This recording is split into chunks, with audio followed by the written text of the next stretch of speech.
So, good morning. Last time we did parametric equations, so today we're going to do polar coordinates and equations. And last time I gave you a brief overview telling you that the polar plane is a set of radii and an angle. So, let's see if we can find these points here on the polar plane. So the point 2 pi over 6 means a radius out at 2, so that's got to be out on this circle here. And then at the angle pi over 6. So pi over 6 is right there. So there's where our first point is.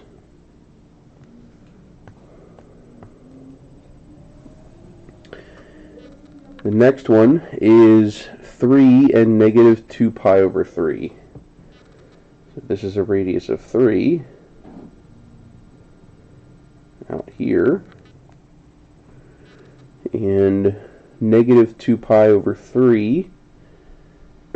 So add 2 pi to that.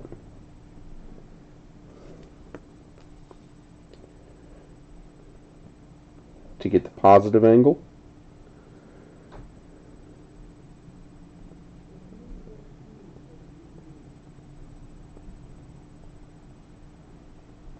So you get 4 pi over 3 out of that. And we start here at the positive x-axis, and we go around counterclockwise until we find 4 pi over 3, which is right here. So it's a positive radius, so it's right there.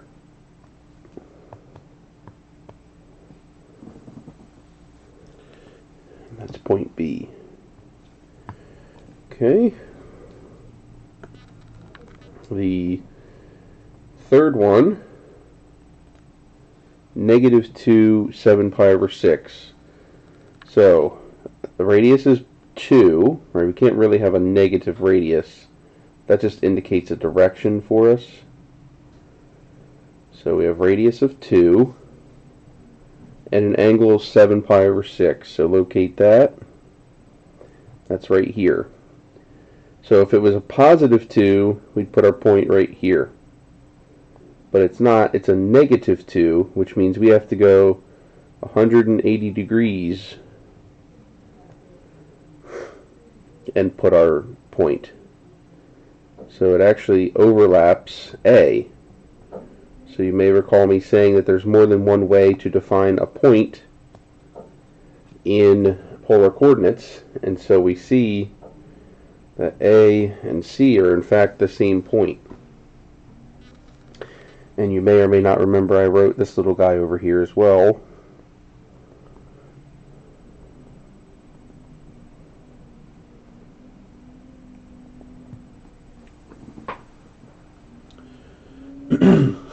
So if you add pi to the angle and change the sign of the radius, both of those points are defined the same way. Alright, D has a radius of 1. So that's there. Negative 8 pi over 3. So I think we've got to do 4 pi minus that to get a positive angle. So any even integer multiple of pi, so 2 pi, 4 pi, 6 pi, so on, until you get the first positive angle. So this is going to be 12 pi minus 8 pi over 3, which once again is 4 pi over 3. So we're back down here. But then it's a negative 1. So we would put it here if it was positive, but the radius is negative, so we have to go 180 degrees. So it goes right there. And that is D. And then finally E, we've got to find the positive angle.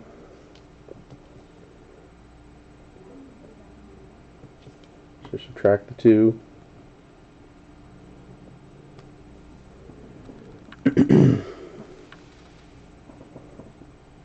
That's 7 pi over 12. So again, locate that guy.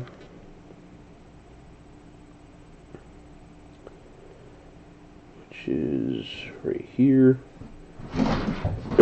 It would be a radius of 4, so 1, 2, 3, 4 is out here.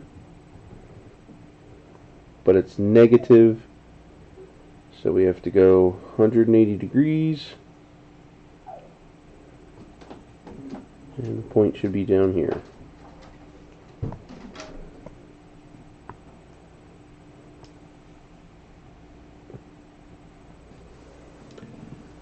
Everybody good with that?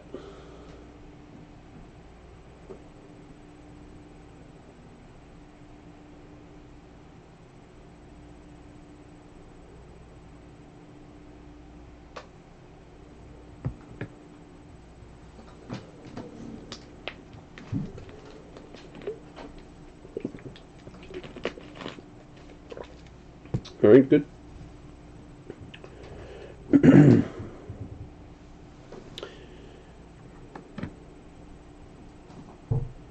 Does it matter if the pi is negative? You mean if the value of the angle is negative?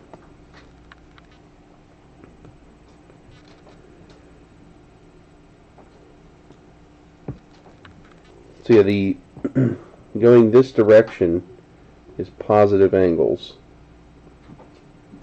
So if you wanted, you could measure the negative angle going this way.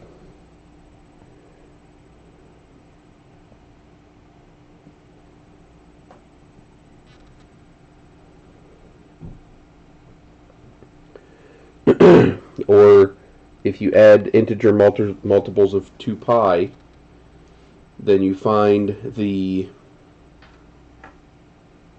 I think it's called the coterminal angle. So there's one positive angle and one negative angle that both end at the same spot.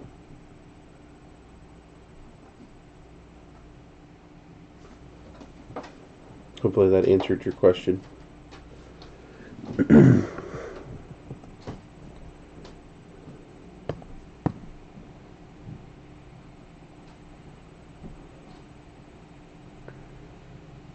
Alright, so next we've got to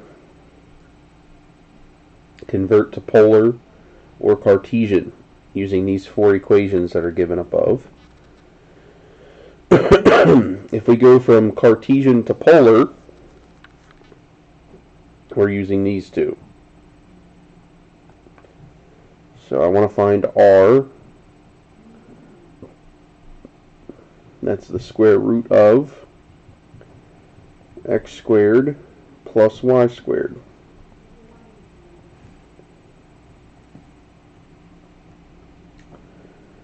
That's square root of 4 or 2. And the angle is arctan of square root of 3 over 1. And I believe that's pi over 3, but check me on that.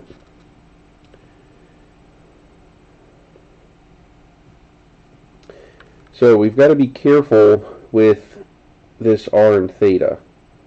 We've got to make sure that our r and theta are in fact what we're looking for. And we can do that by plotting both the Cartesian and the polar coordinate. If they overlap, if I were to put the Cartesian plane and the polar plane on top of one another, then we've found the correct point.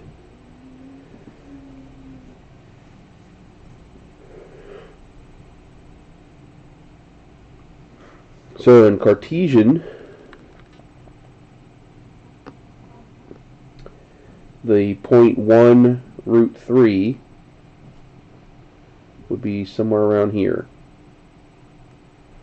So the question is, does that correspond to an angle of pi over 3 and a radius of 2?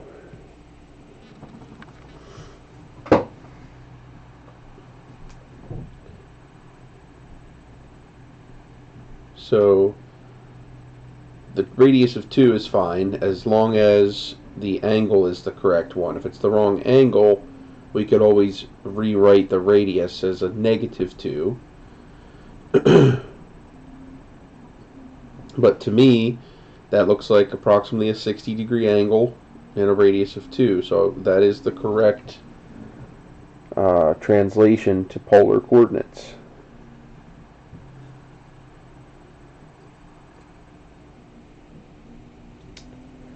Why this stuff keeps moving? Come on.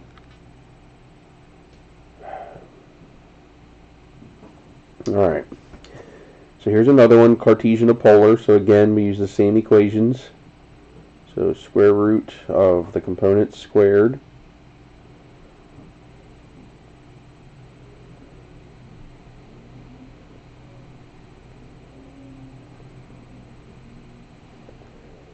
So this is going to be 4 times 3, or 12. And that's going to be 36. So 48. Or I believe that was 4 root 3. And theta is arc tan negative 6 over negative 2 root 3. So simplifying that, you get positive 3 over root 3, or just root 3.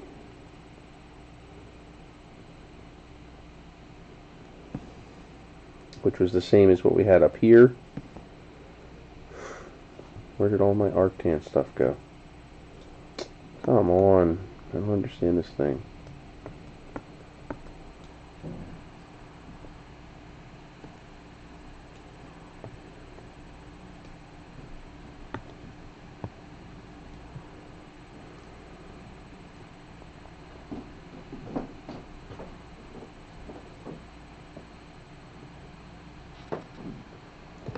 So we get that our point is 4 square root of 3 pi over 3. But again, we need to make sure that works. So originally our point was negative negative, so it's in the third quadrant. So it needs to be down 6 and over 2 square root of 3. So that's going to be just below 4. So somewhere over here approximately.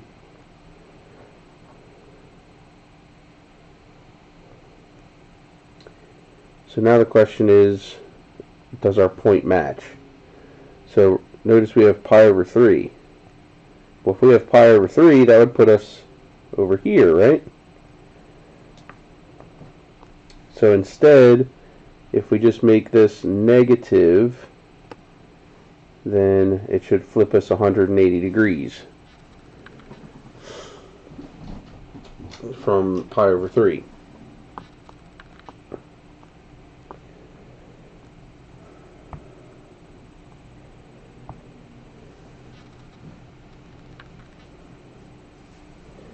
So that then is the correct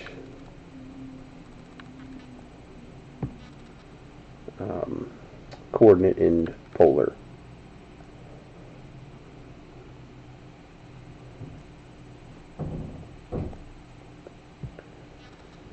Alright, now how do we go from polar to Cartesian? Well, these are much easier. We've got x equals r cosine theta, so 2 cosine 2 pi over 3, and y equals 2 sine theta, or r sine theta.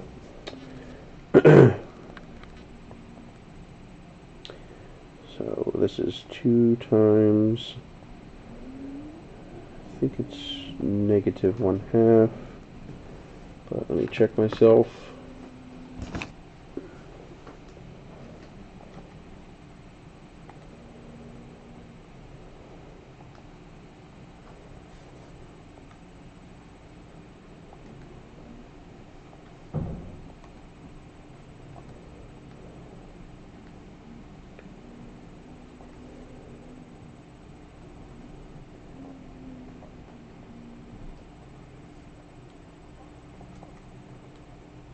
Yeah, -1/2, and then sine.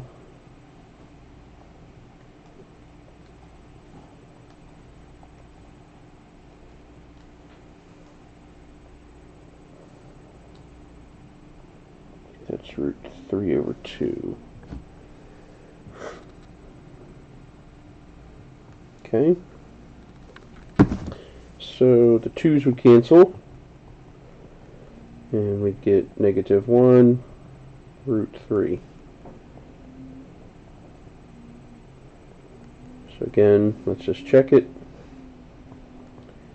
So -1 √3 would put us somewhere around here. Question is that the radius of 2? Yeah, we've done that already. And does it correspond to an angle of 2π/3? And if you needed, we could run back up here, right? Here's 2π/3. That looks a lot like that. So I believe that is the correct Cartesian coordinate. And same thing for this one. Just again, x equals 4 cosine 3π. Y equals 4 sine 3π. Cosine of 3π is -1. Sine of 3π is 0. So this is on the x-axis right here. So this would be 0, pi, 2π, 3π. So it corresponds to the correct angle and the right radius. So, good. So any questions about how to change from polar to Cartesian or Cartesian to polar in terms of a coordinate?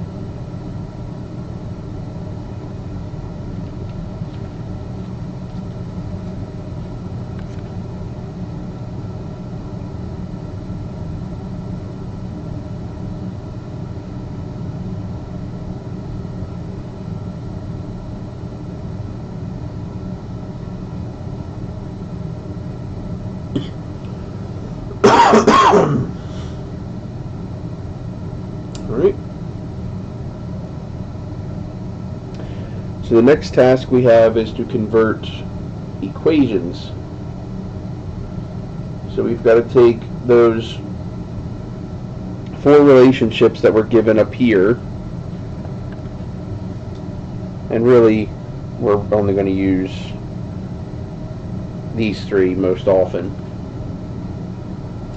and incorporate them into changing these values here into Cartesian coordinates or Cartesian equations. So the first one says r equals 5. Well, we know that r squared equals x squared plus y squared. So if I take this and I square both sides, then I can set it equal to x squared plus y squared.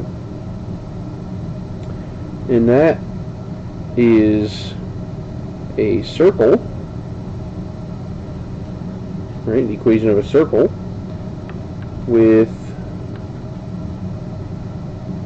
radius of 5. And that should make pretty good sense, right? If you have an equation r equals 5 in polar, well, that's just the circle with a radius of 5. So like I had mentioned before, right, it's really easy to represent circles in Cartesian. I mean in polar. But you'll see that some of these equations look really convoluted and they turn out to be very simple in Cartesian.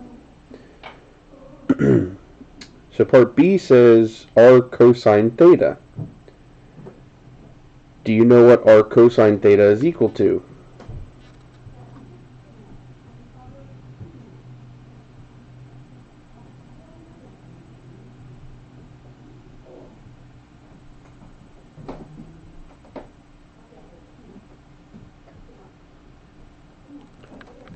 Correct. So above we had x equals r cosine theta, and so x equals 1 is this equation.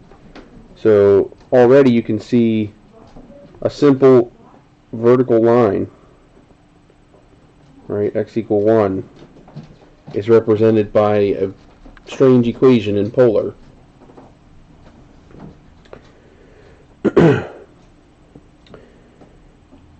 So before we do the next two, right, we have to realize that r is a function of theta. So when you see p of theta or q of theta, you replace that with an r. So we can make this r equals. Now notice we've got a number times sine and another number times cosine. So most people's instincts are to write that this is, right, to say 4 is r sine, and that's your y part, and then the other one has r equal -3. But we can't have two different r values.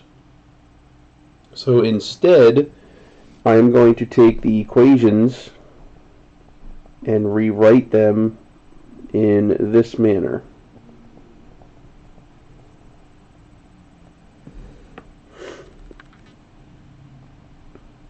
So that now I can plug them in that way. So for sine, I'm plugging in y over r, and for cosine, I'm plugging x over r.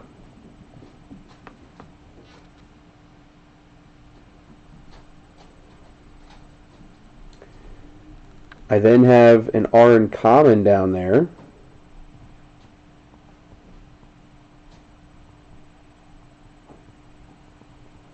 That I can factor out. And a 1 over r. And then dividing by 1 over r is the same thing as multiplying by r.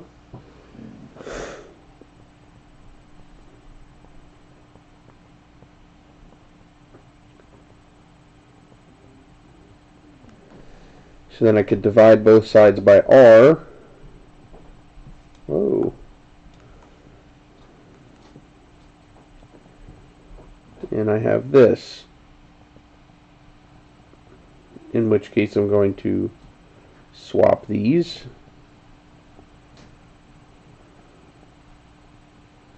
And solve for y.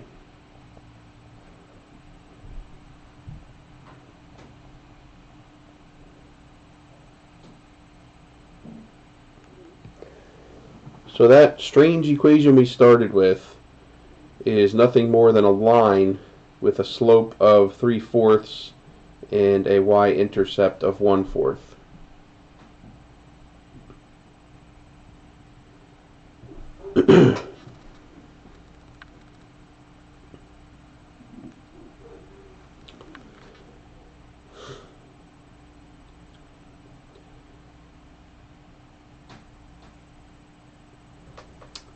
How did we get the 1 back?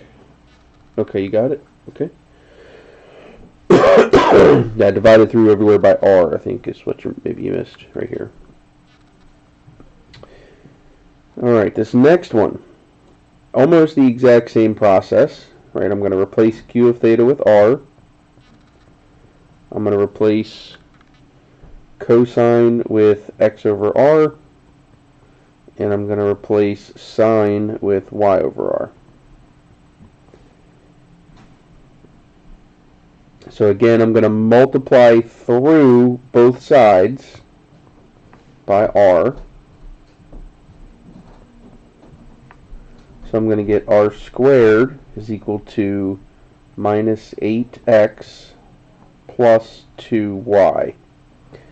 And you might be sitting there going, well, that's real good, Dr. Perkins. We've now got r squareds running around with x's and y's.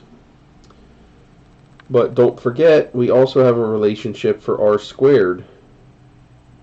Right, r squared is equal to the quantity x squared plus y squared. So we can substitute that as well.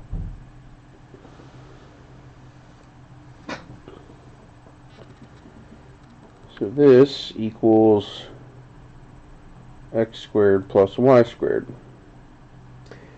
And I don't want to leave it there. I want to get potentially an x or a y equals equation.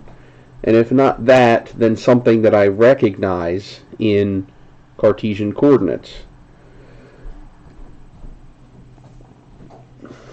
So I'm going to move every one of these terms to one side. And I'm going to purposefully collect the x terms and the y terms. And I've also purposefully left some space. And the reason for that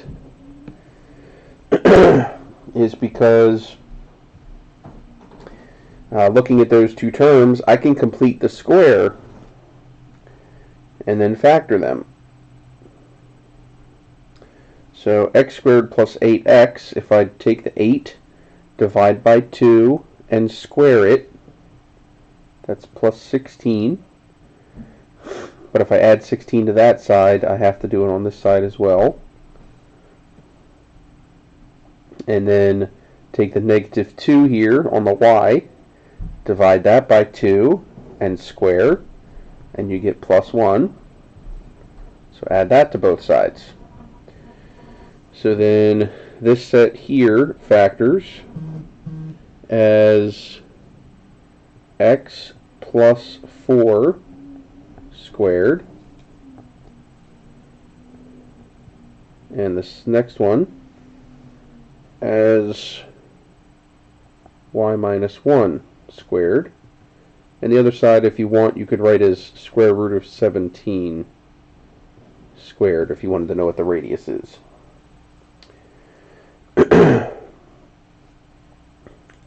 So that is yet another circle that's been shifted. And I didn't check this yesterday, I should have. I believe the equation is this.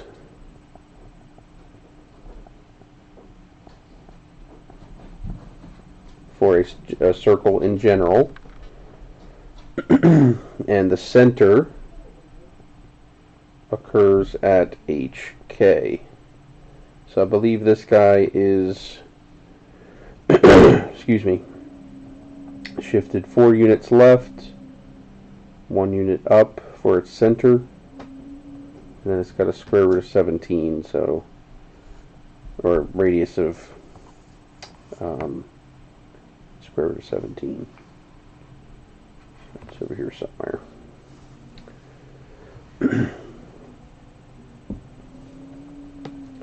So not the greatest picture, but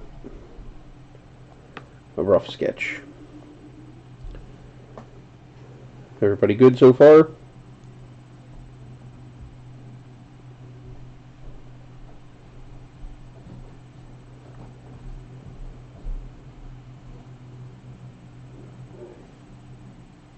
Okay, good. So I've got here a bunch of trig functions, and this thing looks really ugly, but we can relate all these trig functions to x and y and r. So we know cosine is x over r. We know, or cotan, well, that's cosine over the sine, or x over r divided by y over r, which translates to x over y. And the cosecant is 1 over the sine, and sine is y over r, so this becomes r over y. So we can then make all of those substitutions. So the cotan is x over y, cosine is x over r, and cosecant is r over y. So these r's cancel, these r's cancel, and I've got 1 equals x squared over y minus 1 over y. They have y in common, so I can factor it out.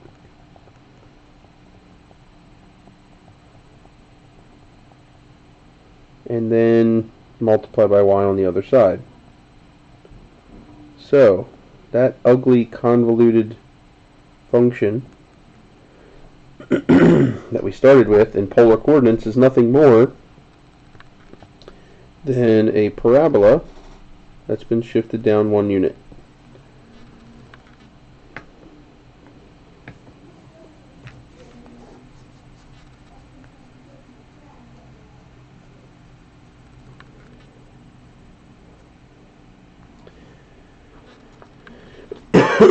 So as I said, polar is really only good for things that have any kind of circular symmetry.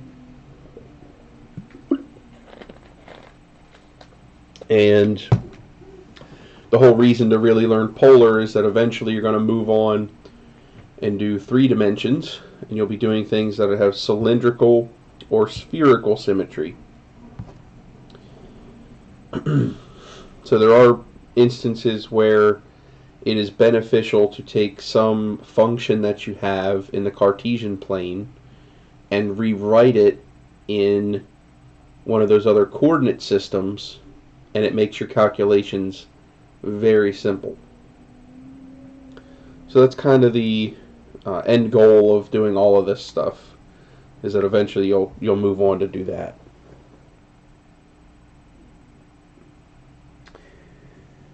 So naturally, we've done all this review, or maybe introduce you to polar coordinates, and so we have to eventually get to some calculus with it. So here we have the derivative, and this looks daunting, but it's really not that bad. We only have to calculate dr d theta and then substitute that and r into the equation and go from there. I believe there are 2 examples of this, so I will run through these, and then I will start the next packet. And if you guys have any questions, feel free to ask as I go along. Alright, so this first example here says, for each of the following polar functions, find the slope at the given point and where the function has a horizontal tangent. All of those require the first derivative. So remember, f of theta is just r. So r equals 3 sine theta. And dr d theta then is 3 cosine theta.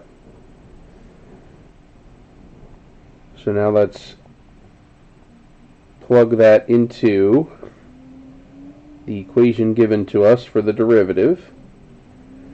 So that's 3 cosine theta times sine theta plus r is equal to 3 sine theta. And I'm putting anything that I introduce into the equation in parentheses so that there's no confusion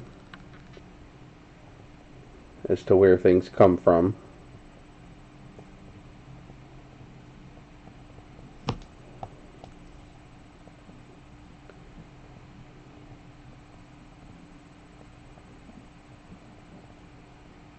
Okay, so let's try and simplify this. I've got 3 cosine sine plus 3 sine cosine. Well, they're really the same term, and there's 3 and then 3 more, so that's 6. there's 6 total of sine, cosine on top. And on the bottom, we've got 3 cosine squared, and then this is 3 sine squared. Oops. So let's just factor out the 3, and we have that.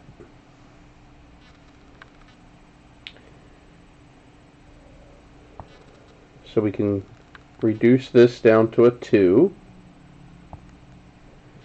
And then, do you recognize 2 sine theta, cosine theta?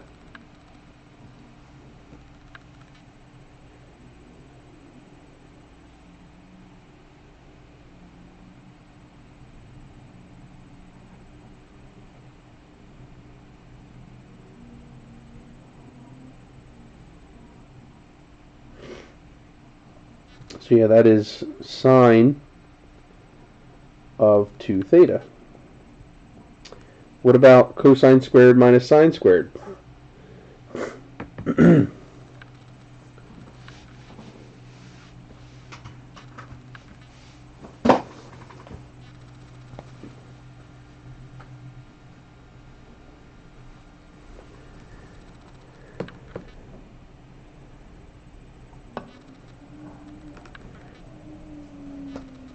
Correct, that is cosine of 2x, or 2 theta in this case.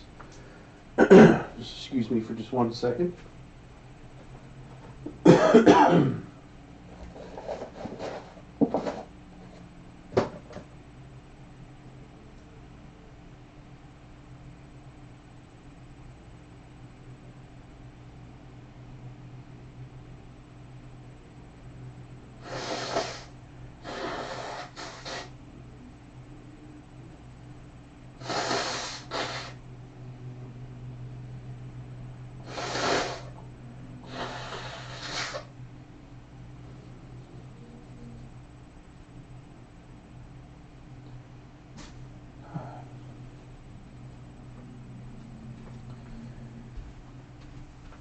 Alright. Sorry about that.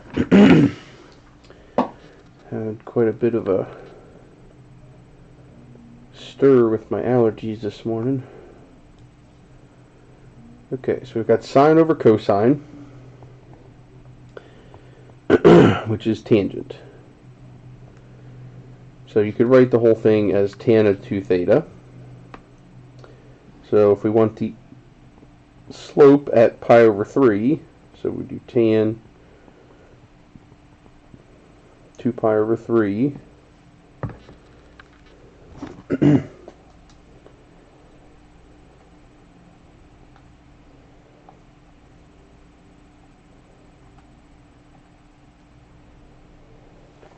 That is negative square root of 3. And the second part says, find where the function has a horizontal tangent. For it to be horizontal, that would mean the slope is 0. So I'm going to take and go back to the form that was a fraction, right, sine over cosine, because in order for the fraction to be 0, the numerator must be 0. Right, so sine of 2 theta equals 0 means 2 theta has to equal the inverse sine of 0. And the inverse sine of 0 occurs at 0, pi, 2 pi, and any other integer multiples of pi.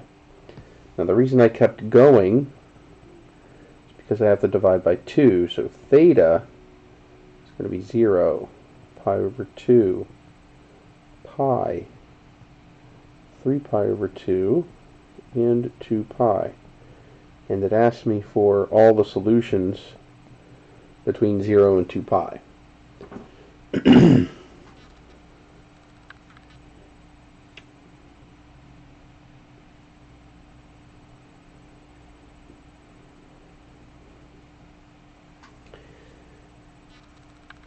Last problem.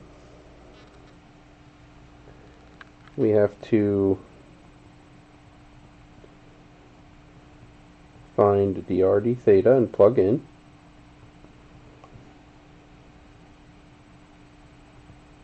So dr d theta is going to be sine of theta, because the derivative of cosine is minus sine, and it's already negative. So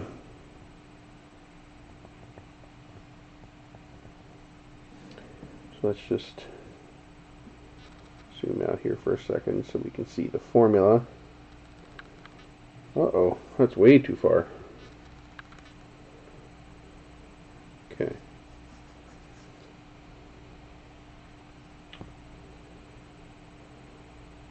So it's dr d theta, which is sine, times sine,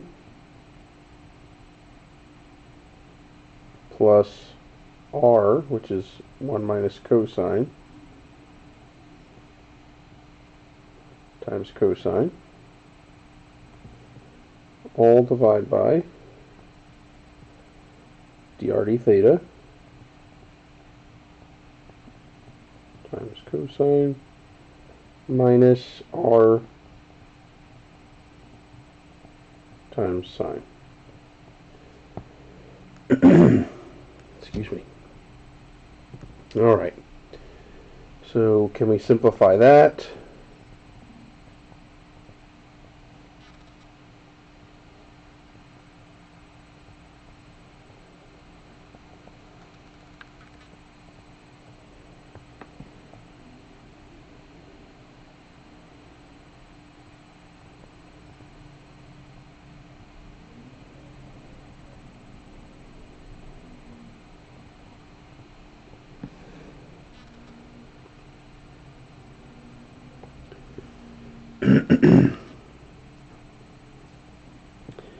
So this, I think we can simplify. We've got sine squared minus cosine squared, which is the exact same formula as up here, but with a negative sign. So this equals cosine theta minus cosine 2 theta. And the bottom, 2 sine theta cosine theta is sine of 2 theta.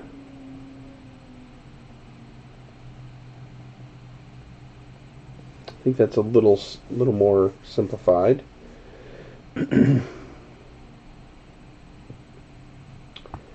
So if we want to plug in pi over 2,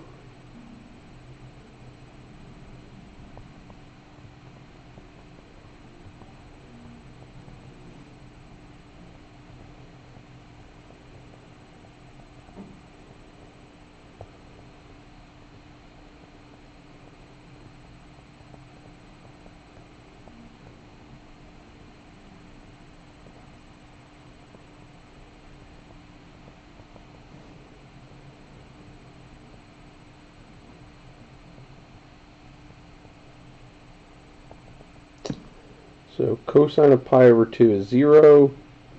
The second one would be cosine pi, which is negative 1, and there's already a negative, so this is plus 1. Sine of pi is 0. Sine of pi over 2 is 1. So it looks like you get negative 1 out of that.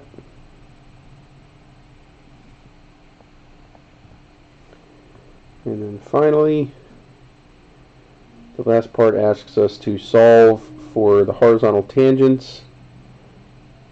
I am going to go back to this numerator.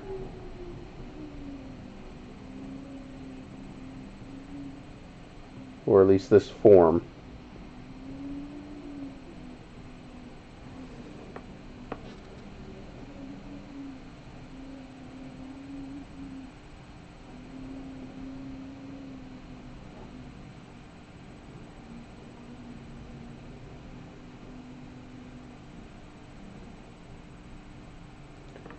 Then I'm going to replace sine squared with 1 minus cosine squared. Right, we're trying to set this equal to 0.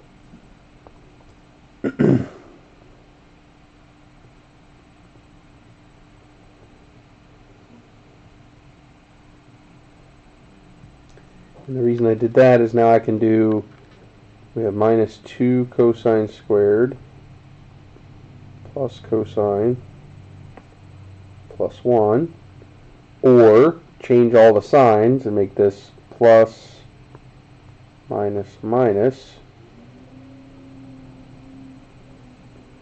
and this is a quadratic that we can solve. So we need two numbers that multiply to equal negative 2 and add to negative 1. So that's going to be negative 2 cosine and cosine.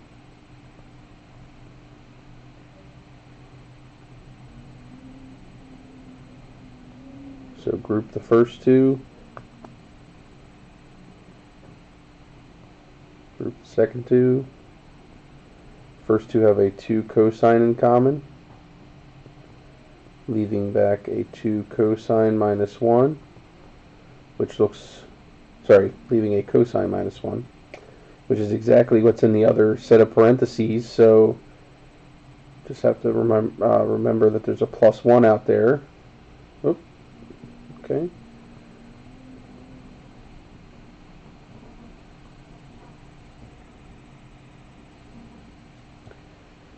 So the two factors are 2 cosine theta plus 1 and cosine theta minus 1.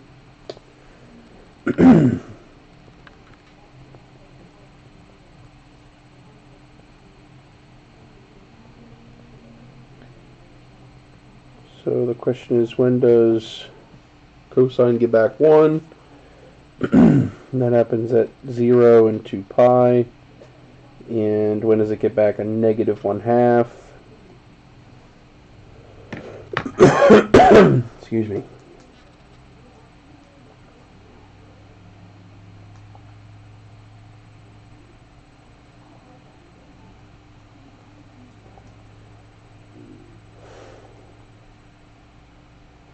That's 120 degrees, or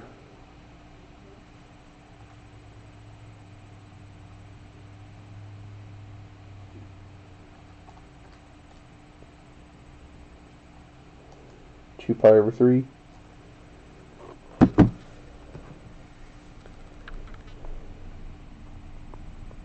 then it should also occur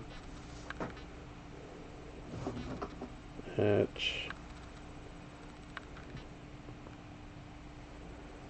going to be 4 pi.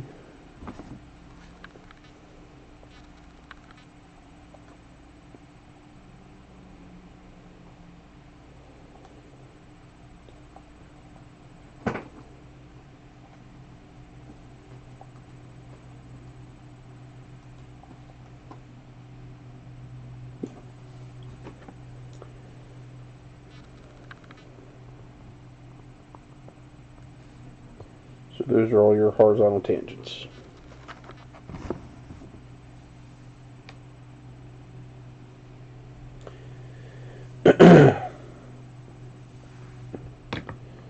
So that's all of this packet.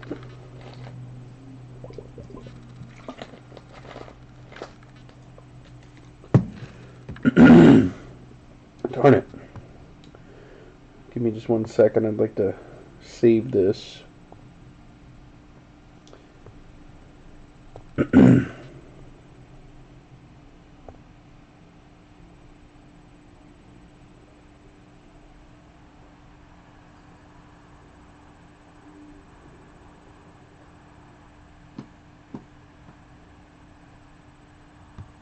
Okay.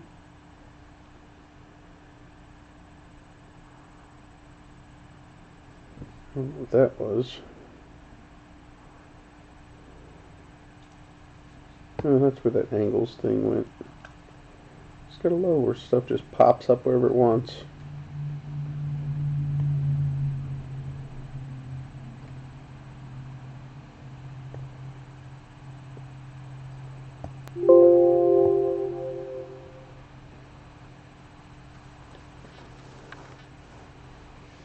Okay. So let me open up the other packet.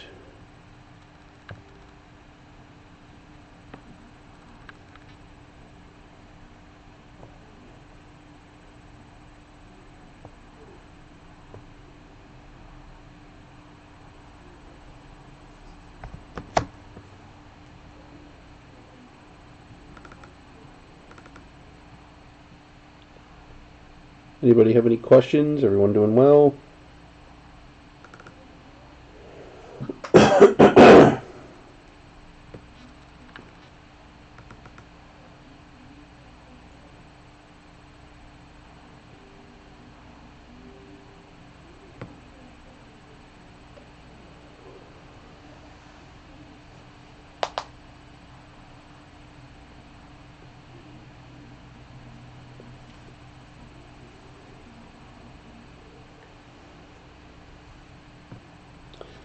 All right. So the last thing that we need to learn are areas and arc lengths. So I'm going to do, I think, the first two area problems here, and then probably the arc lengths, because they don't take very long. And we'll finish up the areas next time. So the only difference for the area in the polar plane is we've now got this 1/2 out in front, and it's always r squared.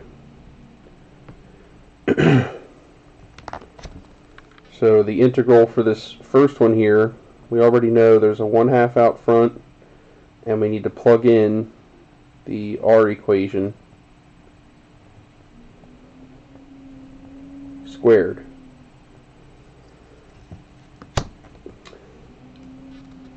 The hard part is finding what the bounds are. So this says 1 leaf. I'm going to change this to petal.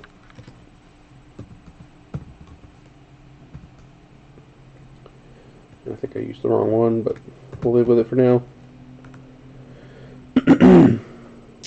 So what I would like to do is first graph this for you on Mathematica, and then you can do this on your calculator as well. So if you want to, while I am doing this, grab your calculator and go into your mode and change your mode to polar.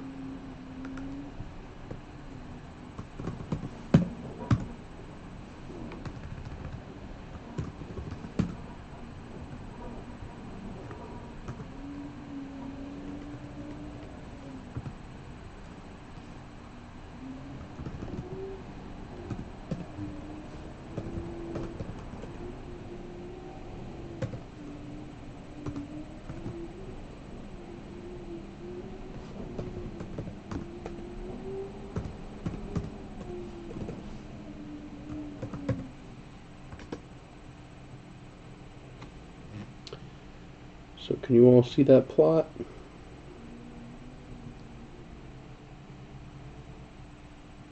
Okay.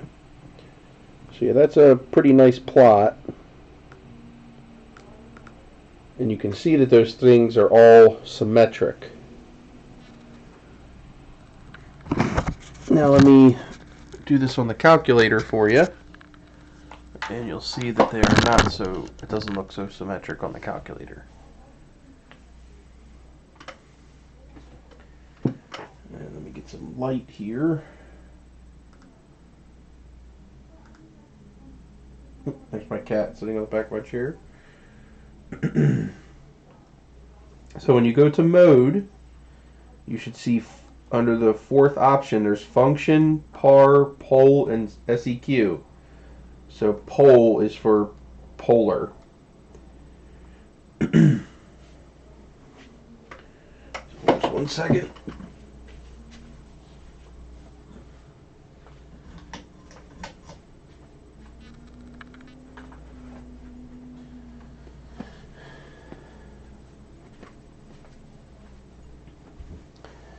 Alright, so There's the equation. Cosine 3 theta. Hit graph. Hold on, did I change my mode? No, it's in polar. That just went crazy. Window. Let's do zoom 6. Okay, so if you do standard, that's all that you're going to see. Those little marks. So you need to change it. You need to go to the window, or you can try zoom. Which one's zoom fit? So that's option 10 or 0. So I hit zoom fit, and I get that. So almost the same plot, but doesn't quite look symmetric. And that's just because of the array on the calculator, like the ratio. And so the reason that you need to know that it's symmetric is because it asks us for one petal. And so if we want to measure one petal, well, then we can do any of them.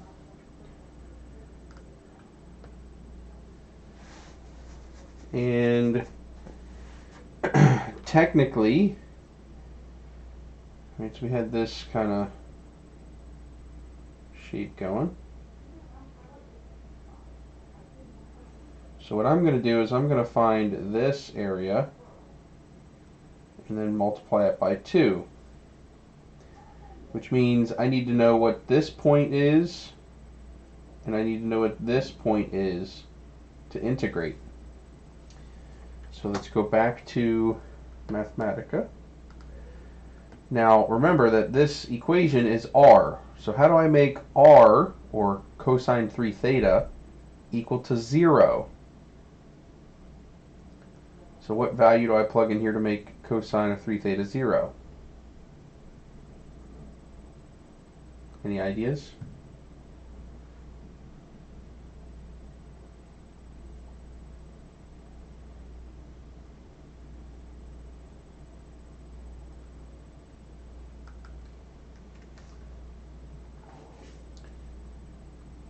So originally I did pi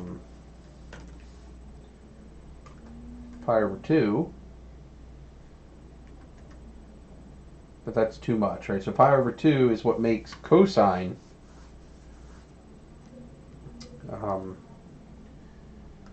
zero, but not cosine of 3 theta. So you had a guess of pi over 3. Not quite, but pretty close. Right, if I multiply 3 by something, I need it to turn out to be pi over 2. So 3 times pi over 6 will do that for us.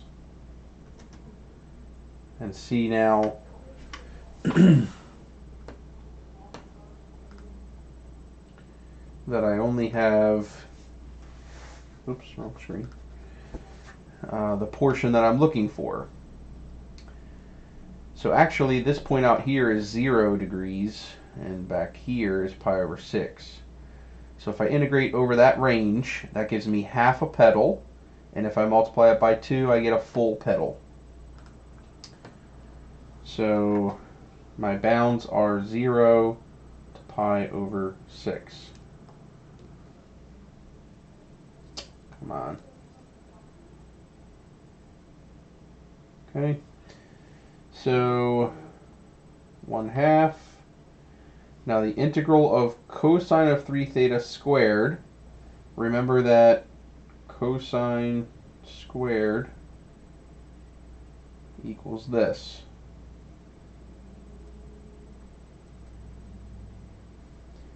So cosine of 3 theta squared is going to equal this.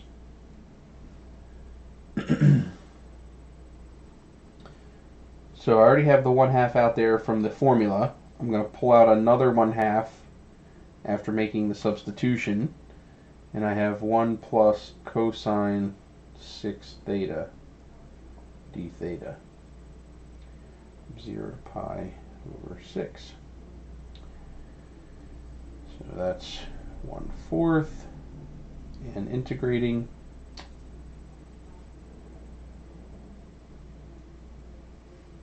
so integral of 1 is theta. Integral of cosine is going to be 1/6 sine.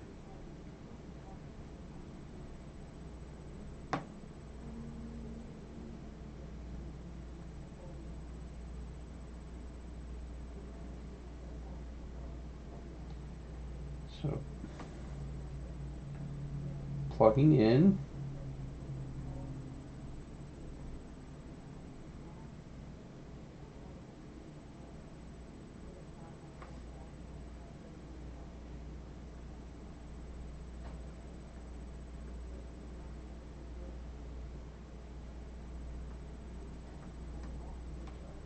this is 0, that's already 0, and this is also 0,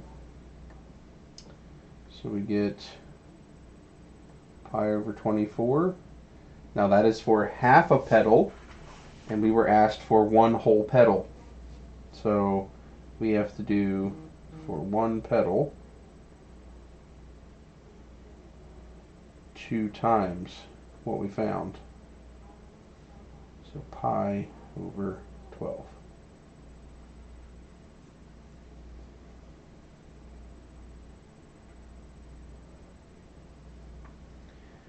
So the integration should all be a review for you. It's a trig integral. The only thing that should be new is plotting a polar equation and determining the bounds.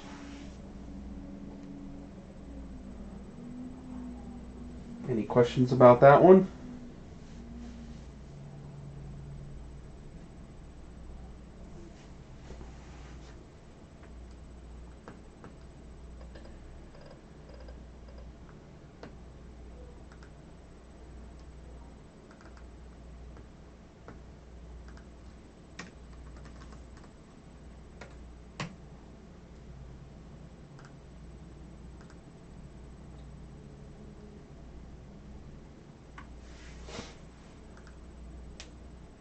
So I just changed B because the formula that was there before was simply a circle.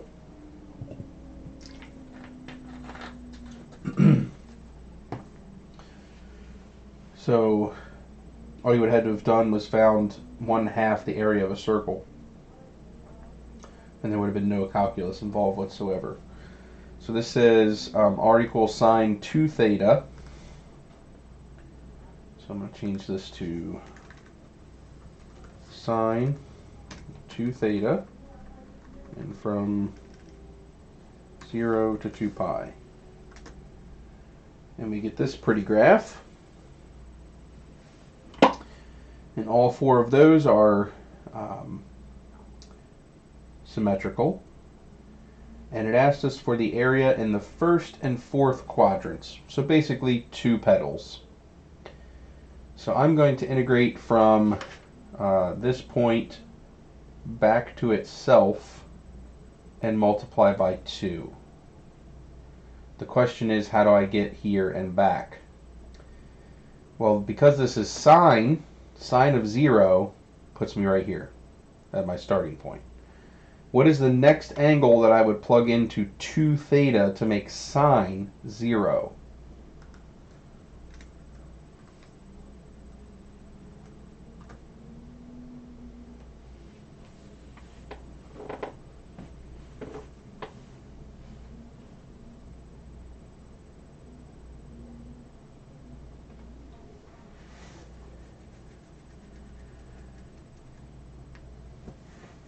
So I think pi over 2 will do that for us. And if we do that, notice we get 1 petal. So those are our bounds. And you can do the same exact process on your calculator. So let's go back to our sheet. Our bounds are now, come on, computer. 0 to pi over 2. We have a 1/2 out in front, and we have the radius function squared. Now again, because we're finding this is one petal and we want 2 of them, I'm going to multiply by 2 out front, which means these are gone. Sine of 2 theta, the formula for that one, or sine squared of 2 theta, is going to be 1 minus cosine 2 theta, or 4 theta, over 2. So again, I'm going to pull out the 1/2, integrate from 0 to pi over 2, and inside here we have 1 minus cosine 4 theta d theta.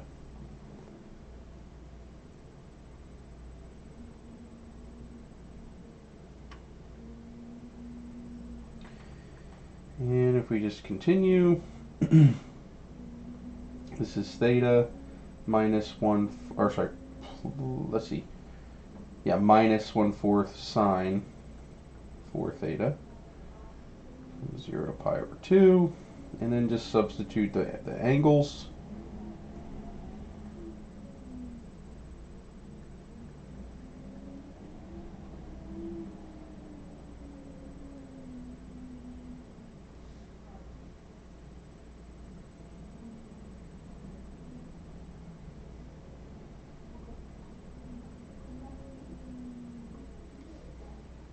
So sine of 0, 0, already 0. This would be sine of pi over 2, or 2 pi, still 0. This one is pi over 4 for the answer.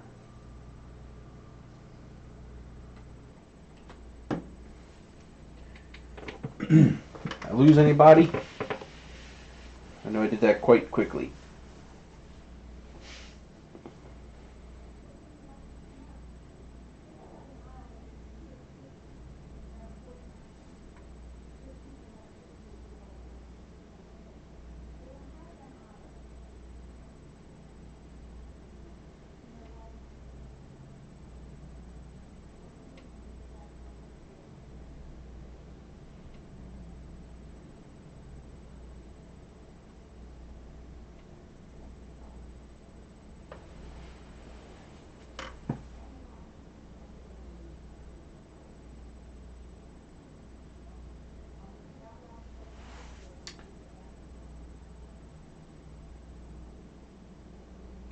I think that just might be a coincidence.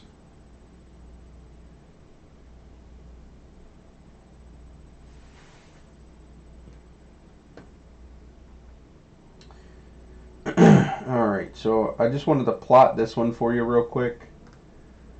So it's the square root, and this is cosine of 2 theta, is that right? 8 times the cosine 2 theta.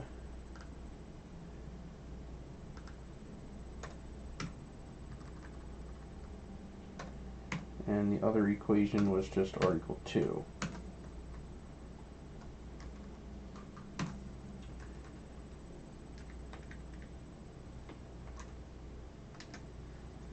So that is our graph for the next problem, which I'm going to do next time. I just wanted to show it to you. So notice it says inside, and I can never say this word right, I believe it's lemniscate. So inside of that, which is basically just the infinity symbol, and outside of r equal 2, which is just a circle. So area outside the circle, but inside the infinite symbol. So this area and this area. So next time we're going to find these bounds, which are a little bit challenging, and then integrate this area, or this function, minus that inner function.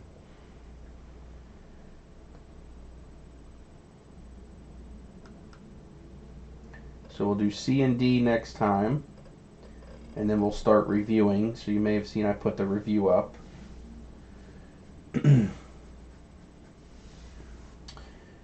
Alright, so let me just do these arc length problems, and I can let you guys go early today. These arc length problems are a breeze. They give us the formula. We just got to find dr d theta, plug it in, and go to town. So we're given r is 2 cosine. So dr d theta is minus 2 sine of theta. Plug that into the arc length formula. We're given the bounds, 0 to 5 pi over 6, square root, the quantity r squared plus dr d theta squared. This one's really nice. You may already see it. We get 4 cosine squared plus 4 sine squared.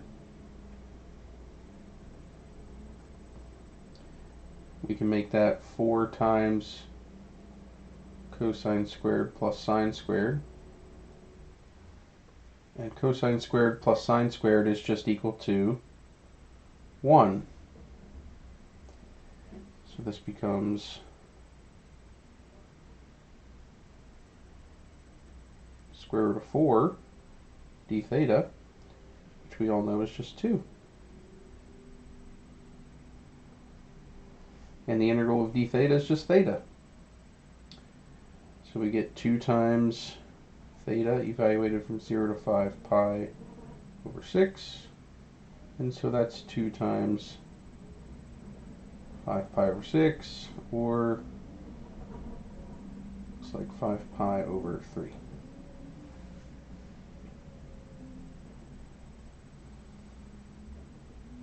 I'll show you the date for the final as soon as I finish this other problem. So again, as long as you have the formula for this, should not be any trouble whatsoever.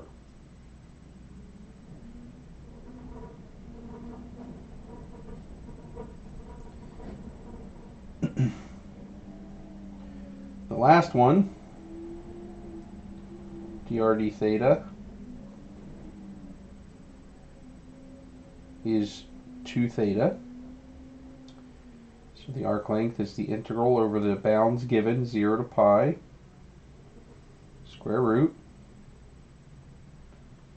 theta squared squared, plus 2 theta squared d theta.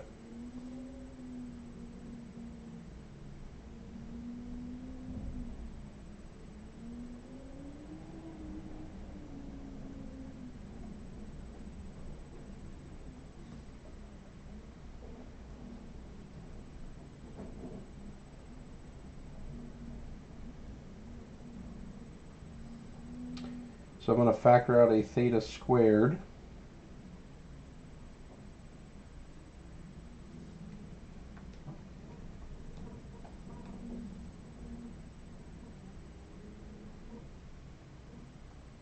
And the reason for that is I can take that out of the radical as a theta. And then make a u substitution. So let u equal theta squared plus 4. du is 2 theta d theta. Just need to introduce a 2 here. No 1/2 out there.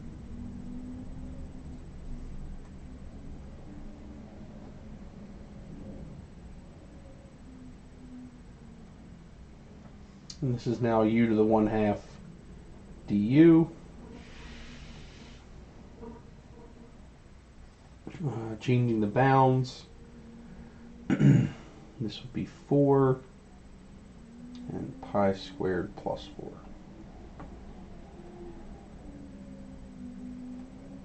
So u to the 1/2, you would get 2/3 u to the 3/2, from 4 to pi squared plus 4. Get rid of these and plug in the rest. So pi squared plus 4 to the 3/2 minus, that'd be what, 8? 4 to the 3/2.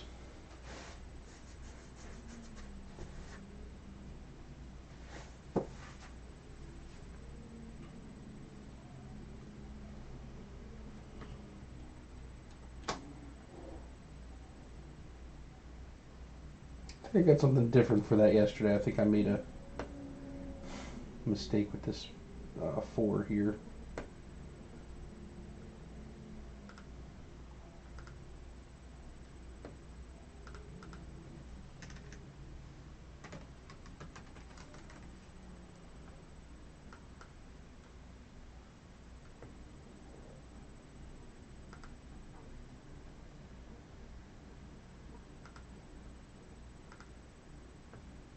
Yeah, I'll save as a PDF later. Alright, so any questions about those last two? Again, I know I went through them fairly quickly. But at this stage of your college career, that kind of math should be pretty easy.